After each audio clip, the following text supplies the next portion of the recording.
Hello viewers, welcome to Super Brain. Third sum பார்க்கலாம். A ball rolls down a slope and travels a distance d equal to t square minus 0.75 t feet in t seconds அப்படின்னு கொடுத்திருக்காங்க.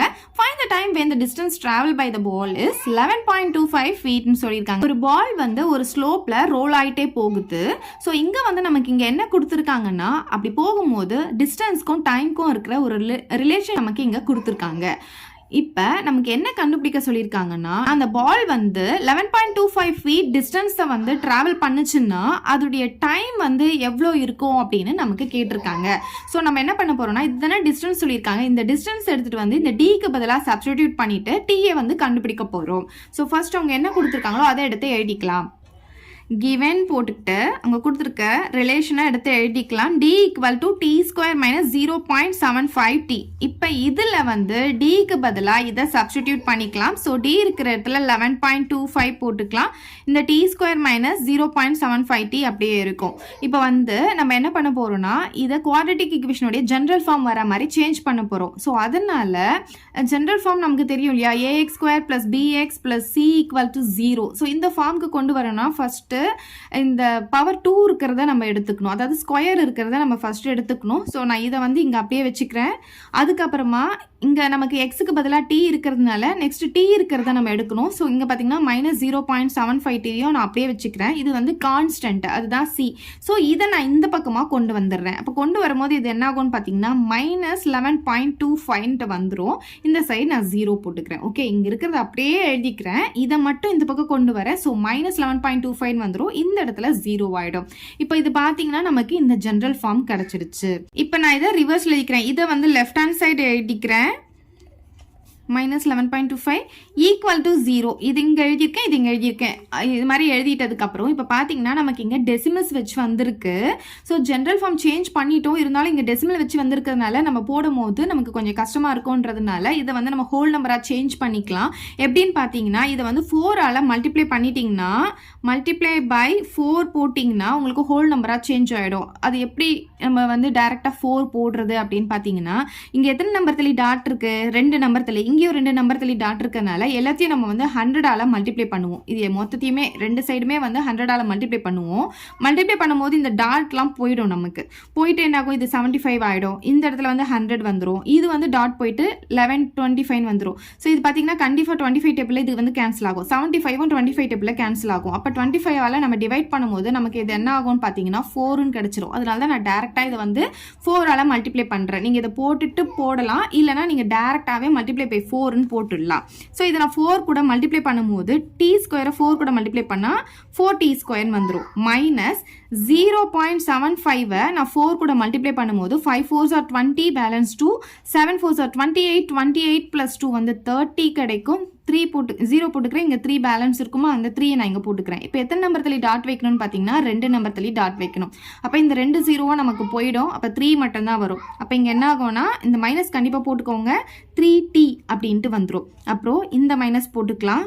11.25 4 கூட multiply பண்ணுறேன். 5 4s are 20 balance 2, 2 4s are 8, 8 plus 2 வந்து 10 ஆகும். Balance 1, 1 4s are 4, 4 plus 1 5 ஆகும். 1 4s are 4 வந்துடும் நமக்கு. இப்போ பார்த்தீங்கன்னா நம்ம 2 நம்பர் தள்ளி டாட் வைக்கணும். அப்போ 1 2 இந்த இடத்துல டாட் வைக்கிறேன். அப்போ இந்த 2 0வும் போயிடும். நமக்கு என்ன கிடைக்கும்னா 45ன்னு கிடைச்சிடும். ஈக்குவல் டு 0 கூடயும் நம்ம 4 மல்டிப்ளை பண்ணணும். அப்போ 0 தான் நமக்கு கிடைக்கும். ஏன்னா 2 சைடும் நம்ம 4ஆல் மல்டிப்ளை பண்ணுறோம். இப்போ பாருங்க, இதை வந்து திரும்பியும் நம்ம வந்து சிம்பிளிஃபை பண்ண முடியாது. காமன் டேபிள்லாம் எதுவுமே கிடையாது. இப்போ நமக்கு ஜென்ரல் ஃபார்மும் நமக்கு கிடைச்சிருச்சு. இப்போ எக்ஸுக்கு பதிலாக நமக்கு இங்கே என்ன இருக்குன்னு பார்த்தீங்கன்னா டீன்னு இருக்கு. அப்போ ஏ இருக்கிற இடத்துல நமக்கு இங்கே என்ன இருக்குன்னு பார்த்தீங்கன்னா 4 இருக்கு. ஸோ ஜென்ரல் ஃபார்ம் கூட கம்பேர் பண்ணும்போது ஏ வந்து 4 வந்திருக்கு, பி வந்து -3 வந்திருக்கு, சி வந்து -45 வந்திருக்கு. சிம்பிளோட எடுத்து எழுதிக்கோங்க. இப்போ ஃபார்முலா பார்த்தீங்கன்னா எக்ஸுக்கு பதிலாக நம்ம டி போட்டுக்கிறோம். Equal to minus b plus or minus square root of b square minus 4ac divided by 2a. இப்போ பார்த்தீங்கன்னா மைனஸ் அப்படியே போட்டுக்கலாம். பிக்கு பதிலாக -3 போட்டுக்கணும். Plus or minus square root of b square. B பார்த்தீங்கன்னா இங்கே -3 இருக்குது, அதுக்கு ஸ்கொயர் போட்டுக்கலாம். Minus 4ac. ஸோ 4 இன்ட்டு ஏ பார்த்தீங்கன்னா 4, சி வந்து -45 இருக்குது, டிவைடட் பை 2 இன்ட்டு ஏ வந்து நமக்கு இங்கே 4 இருக்குது. சரி, மைனஸ் இன்ட்டு மைனஸ் வந்து ப்ளஸ் ஆகிடும். ஸோ +3 வந்துடும். Plus or minus square root of மைனஸ்க்கு ஸ்கொயர் போடும்போது ப்ளஸ் ஆகும், 3க்கு ஸ்கொயர் போடும்போது 9 வந்துடும். இப்போ பாருங்க இங்கே ஒரு மைனஸ் இருக்குது, இங்கே ஒரு மைனஸ் இருக்கா, அப்போ மைனஸ் இன்ட்டு மைனஸ் என்ன ஆகும், ப்ளஸ்ஸாக மாறிடும். ஸோ 4 4s are 16 வரும். 16 45 கூட மல்டிப்ளை பண்ண போகிறோம். 5 6 are 30, பேலன்ஸ் 3 6 4s are 24, அப்புறம் 27 ஆகிடும். 5 4 வந்துடும், ஆட் பண்ணால் நமக்கு 720 கிடைக்குது. divided by 4 2s are 8 வந்துரும்.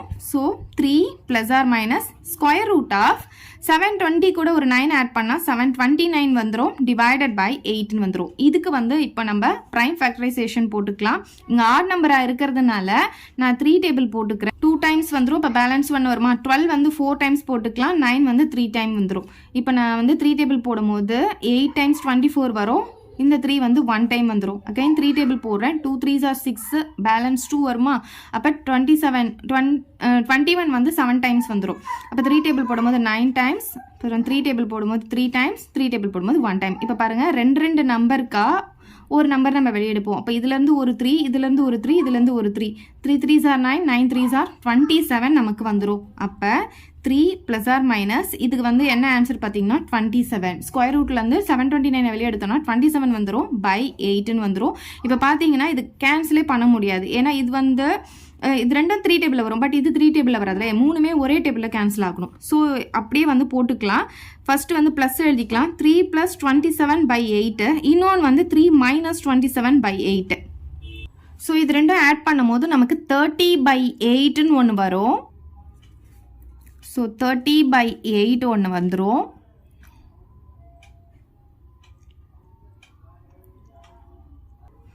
இப்போ இங்கே பார்த்தீங்கன்னா இது ப்ளஸ் நம்பர், இது மைனஸ் நம்பர். அப்போ இதுலேருந்து இது மைனஸ் பண்ணால் நமக்கு 24 வருமா, அப்போ பெரிய நம்பருடைய சிம்பிள் மைனஸில் இருக்கிறதுனால -24 by 8ன்னு ஒன்று வந்துடும்.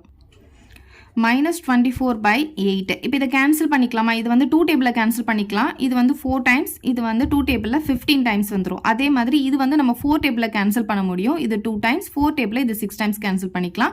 அகைன் வந்து இதை வந்து நீங்கள் டேரெக்டாக 8 டேபிளில் கூட கேன்சல் பண்ணிக்கலாம். ஸோ 1 டைம், இது வந்து 3 டைம்ஸ். 8 டேபிளையும் டேரெக்டாக நீங்கள் 3 டைம்ஸ் கேன்சல் பண்ணியிருக்கலாம். ஓகே, இப்போ பார்த்தீங்கன்னா 15 by 4 வந்து ஒன்று வருது. இன்னொன்று பார்த்தீங்கன்னா -3 by 1 வந்து -3ன்னு சொல்லிட்டு வருது. இது வந்து மைனஸ் வேல்யூ வருது. நம்ம டைம் தான் நமக்கு கேட்டிருக்காங்க. டைமை பொறுத்த வரைக்கும் மைனஸ் வேல்யூ வந்து நம்ம எடுக்கக்கூடாது, அது வந்து நாட் பாசிபிள். அதனால நம்ம வந்து ப்ளஸ் வேல்யூ மட்டும் நம்ம எடுக்க போகிறோம். ஸோ இப்போ பாருங்கள் 15 நான் 4ஆல் டிவைட் பண்ணுறேன். அப்போ 3 டைம்ஸ் வந்து நமக்கு 12 வந்துடும். இப்போ பேலன்ஸ் 3 வருமா, இப்போ இங்கே டாட் வச்சு நான் இங்கே 0 ஆட் பண்ணிக்கிறேன். இதை வந்து 7 டைம்ஸ் 28 நமக்கு வந்துடும். இதுலேருந்து இது மைனஸ் பண்ணால் 2 வரும். ஆல்ரெடி டாட் வச்சதுனால இங்கே ஒரு 0 நான் சேர்த்துக்கிறேன். இப்போ 5 டைம்ஸ் வந்து நமக்கு 20 வந்துடும். அப்போ பார்த்தீங்கன்னா நமக்கு 3.75 ஒன்று வருது. இன்னொன்று வந்து -3. நெகட்டிவ் வேல்யூ வந்து நம்ம எடுக்கக்கூடாதா, ஸோ அதை நம்ம இங்கே எடுத்து எழுதிக்கலாம். நெகட்டிவ் வேல்யூ நாட் பாசிபிள்னு எழுதிக்கலாம்.